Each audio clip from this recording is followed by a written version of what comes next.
കഴിഞ്ഞ ദിവസം നമ്മൾ കണ്ട ED റെയ്ഡ്, ആ നാടകമെല്ലാം ഒരു പാർട്ടിയെ മാത്രമല്ല, ആ പാർട്ടിയെ നിയന്ത്രിക്കുന്ന നേതാക്കളുടെ മുഖംമൂടിയെല്ലാം വലിച്ചു കീറുകയായിരുന്നു. പിണറായി വിജയൻ്റെ രാഷ്ട്രീയ അന്ത്യവും സർവനാശവും കാണാൻ കോൺഗ്രസിൽ എന്നല്ല UDF തന്നെ ഇഷ്ടമല്ല. കാരണം ഇവിടെ കമ്മ്യൂണിസം വേണമെന്നത് എല്ലാവരും ആഗ്രഹിക്കുന്ന ഒരു കാര്യമാണ്.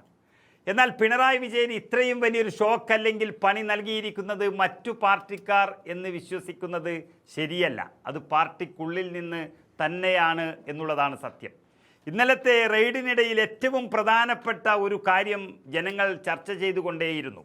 അതായത് പിണറായി വിജയന് വേണ്ടി വാദിച്ചവരിൽ പ്രധാനി അന്തരിച്ചു പോയ കോടിയേരി ബാലകൃഷ്ണൻ്റെ മകൻ ബിനീഷ് കോടിയേരി ആയിരുന്നു എന്നുള്ള സത്യം.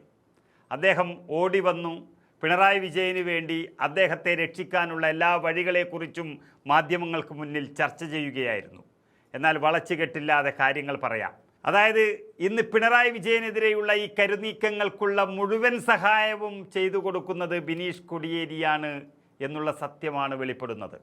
അത് അദ്ദേഹത്തിൻ്റെ ചങ്ങാതിയായ ഷോൺ ജോർജ് വഴി അദ്ദേഹത്തിൻ്റെ കൂടെ നിന്ന് പിണറായി വിജയനുമായിട്ടുള്ള രഹസ്യങ്ങളെല്ലാം ചോർത്തി നൽകുന്നു എന്നുള്ളതാണ് സത്യം. ഷോൺ ജോർജിൻ്റെ കൂടെ ഒന്നിച്ച് ഒരേ മുറിയിൽ വക്കീൽ പണിയെടുക്കുന്നവരായിരുന്നു ബിനീഷ് കോടിയേരി. അതേ ഓഫീസിലെ ഷോൺ ജോർജാണ് മുഖ്യമന്ത്രിക്കെതിരെയുള്ള നീക്കത്തിന് എല്ലാ ചുക്കാൻ പിടിക്കുന്നതും എന്നുള്ളത് നമുക്കറിയാം.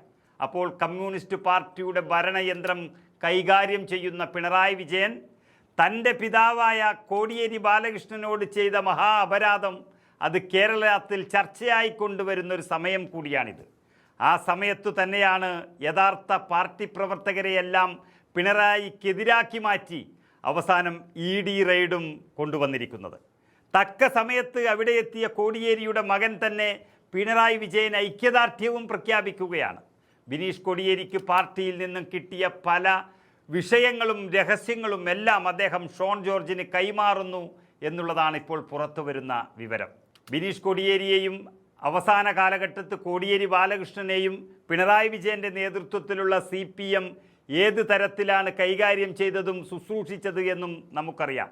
തിരുവനന്തപുരം AKG സെൻറ്ററിൽ വെക്കേണ്ടിയിരുന്ന മൃതദേഹം പോലും തിരുവനന്തപുരത്തേക്കോ മധ്യ കേരളത്തിലേക്കോ കൊണ്ടുപോകാതെ വടക്കൻ മലബാറിലെ മാത്രം ഒരു പൊതുദർശനമാക്കി മാറ്റി ചുരുക്കി കോടിയേരി ബാലകൃഷ്ണൻ എന്ന വലിയ നേതാവിൻ്റെ പ്രശംസ അദ്ദേഹത്തിന് കിട്ടാത്തതും അദ്ദേഹത്തിന് വേണ്ടുന്ന തരത്തിലുള്ളൊരു ആദരവ് നൽകാത്തതുമായ വിഷയങ്ങളെല്ലാം ഇപ്പോഴും മകനായ ബിനീഷ് കോടിയേരിയുടെ മനസ്സിൽ പുകയുന്നു എന്നുള്ളതിൻ്റെ ഒരു തെളിവ് കൂടിയാണ് ഇതെന്ന് പറയപ്പെടുന്നു.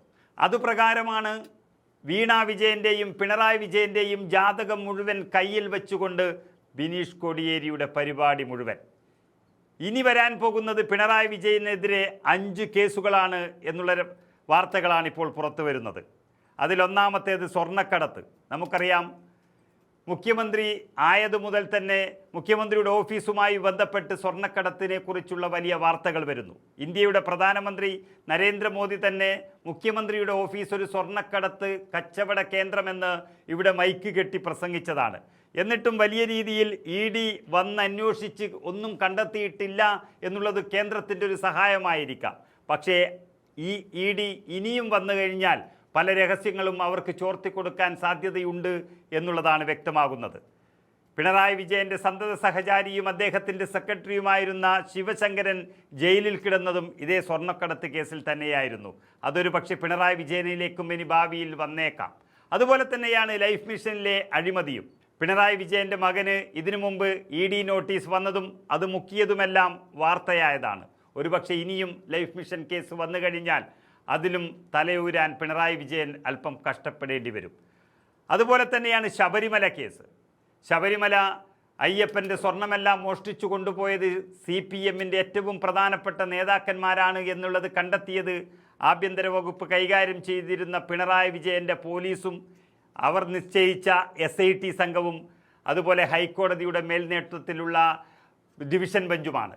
അതുകൊണ്ട് തന്നെ പിണറായി വിജയൻ ഇതുമായി ബന്ധപ്പെട്ട് ഏതെങ്കിലും തരത്തിൽ ഉള്ള ബന്ധമുണ്ടെങ്കിൽ തന്നെ അത് ഭാവിയിൽ പിടിക്കപ്പെടാം എന്നുള്ളതിൻ്റെ സൂചനകളാണ് വരുന്നത്.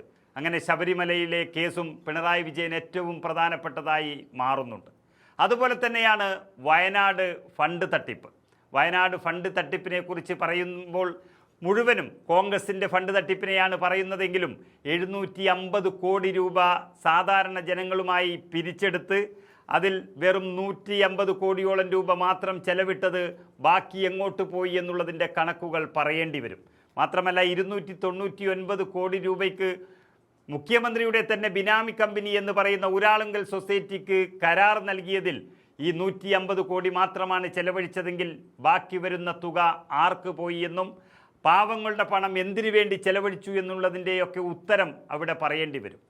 അതുപോലെ തന്നെ പിണറായി വിജയൻ ഈ തെരഞ്ഞെടുപ്പിൽ വച്ചിരിക്കുന്ന പരസ്യ ചിത്രങ്ങൾ, എത്രയോ മുക്കിനും മൂലയിലും വച്ചിരിക്കുന്ന പരസ്യ ചിത്രങ്ങളുടെ പിന്നിൽ എത്ര അഴിമതി നടന്നു എന്നുള്ളതിൻ്റെ തെളിവുകളെല്ലാം അറിയുന്ന ഒരുപാട് സഖാക്കന്മാർ ബിനീഷ് കൊടിയേരിയുടെ പക്കലുമുണ്ടാകാം.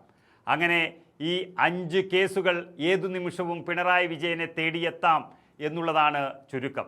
അങ്ങനെ ബിനീഷ് കൊടിയേരിയുടെ ഈ പകവീട്ടൽ പിണറായി വിജയൻ്റെ രാഷ്ട്രീയ ജീവിതത്തിൻ്റെ അടിത്തറ തോണ്ടും എന്നുള്ളതിൻ്റെ സൂചനകളാണ് ഇപ്പോൾ പുറത്തു വരുന്നത്. ഈ റെയ്ഡ് നടക്കുമ്പോൾ ബിനീഷ് കൊടിയേരി ഓടിയെത്തി പിണറായി വിജയന് പിന്തുണ അറിയിക്കാനാണ് പോയതെന്ന് കേരളം ധരിച്ചിട്ടുണ്ടെങ്കിൽ ഒരുപക്ഷെ ബിനീഷ് കൊടിയേരിയും അതുപോലെ ഷോൺ ജോർജും ഈ രഹസ്യങ്ങളെല്ലാം എത്തിക്കേണ്ടടുത്ത് എത്തിക്കുന്നു എന്നുള്ളതിൻ്റെ സൂചനകളാണ് ഇപ്പോൾ പുറത്തു വരുന്നത്.